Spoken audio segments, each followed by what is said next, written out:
अस्सलामुअलैकुम, आप देख रहे हैं होराइजन न्यूज़ HD। खबर शामिल करते हैं साहिवाल से। Director civil defence Punjab Shahid Hussain Kalyani की हिदायत पर साहिवाल के स्कूलों और कॉलेजों में सिविल डिफेंस ट्रेनर का सिलसिला जारी है। इस सिलसिला में गवर्नमेंट इमामिया कॉलेज साहिवाल में इंस्ट्रक्टर गुलाम रब्बानी ने तलबा को फायर फाइटिंग की तरबियत दी और इन्हें आग बुझाने वाले आलात के बारे में आगाही फराहम की और उसकी अहमियत को उजागर किया।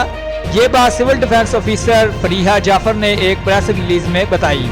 उन्होंने बताया कि डायरेक्टर सिविल डिफेंस पंजाब की हिदायत के मुताबिक रोजाना की बुनियाद पर स्कूल कॉलेजेस में ट्रेनिंग्स का इनेकाद किया जा रहा है, जिसका मकसद लोगों में हादसा के बारे में आगाही फराहम करना है और हादसा की सूरत में अपने आप को और दूसरे को हादसा से महफूज रखना है। उन्होंने कहा कि तलबा को चाहिए कि ये ट्रेनिंग अपने घर में मौजूद अफराद और दोस्तों तक भी पहुँचाएं ताकि किसी भी किस्म के हादसा की सूरत में अपना दिफा किया जा सके। रिपोर्ट महबूब चौधरी, सरपरस्त आला, होराइजन न्यूज़ HD।